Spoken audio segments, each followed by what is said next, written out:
I just wanted to get your opinion on what's happening right now with Donald Trump and his prosecution. Now, to us at this show, it's clear that it's a political prosecution from the establishment, who is afraid that he will beat them at the ballot box, so they're trying to find a way to not let him run. It's completely depressing and scary to me, because people are cheering this on. They're cheering on the destruction of their own justice system and turning us into a banana third world republic. That's what it looks like. That's what's supposed to happen in other countries, not here. But what is your take on it?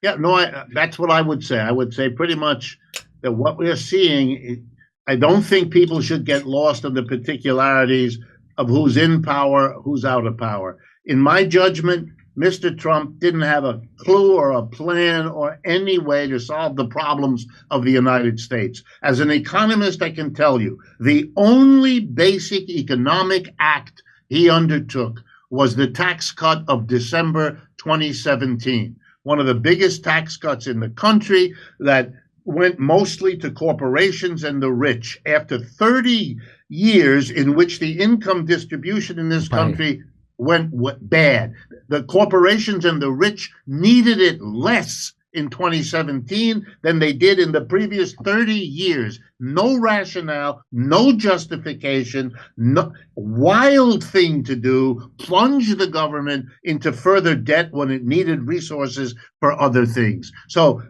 I look at him and I go, my goodness, missed opportunities. Then I look at Mr. Biden, and he continues half of the nothing policies of Mr. Trump and doesn't do anything to basically change the situation. His officials say we are concerned about the inequality, but they don't do anything to basically change it. So for me, this really is the old Tweedledum, Tweedledee, and I'm not surprised if all of the branches of government begin to become crude tools to advantage this politician or that politician, from moment to moment, playing the game.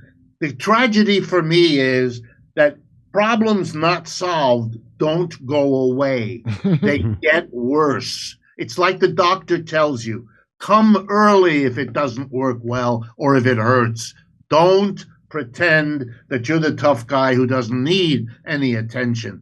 We are in that very, very scary position that we're getting distracted by one crazy issue after another and missing the underlying economic crisis that affects us all every day.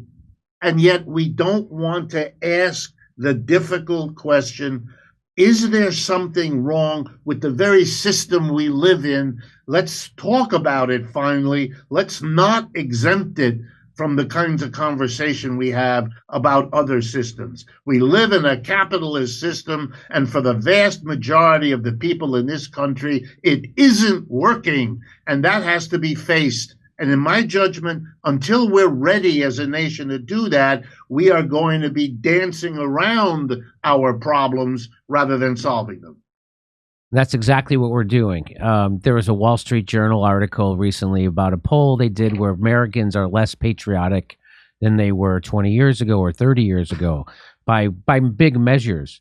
And I'm like, well, what do you think was happening in the country in the late 90s? There was one economic boom. There was a dot-com bubble boom happening. Everybody had a lot of money. And now everybody's been broke ever since. Why do you think if their country has a system that doesn't take care of you, your education, your health care, your infrastructure, your anything, you're not going to think it's a great country. They're going to be less patriotic. And people are trying to figure out, what do you think's going on? I don't know. How about half the country can't afford a $400 emergency? 80% of workers live paycheck to paycheck. They see what's going on. They saw the government crush a railroad workers strike and their right to organize. They see what's happening. They see what's going on. But anyway, Professor Wolff, we really appreciate you coming on. Everybody, check out his show, Economic Update, Democracy at Work, and check out his books.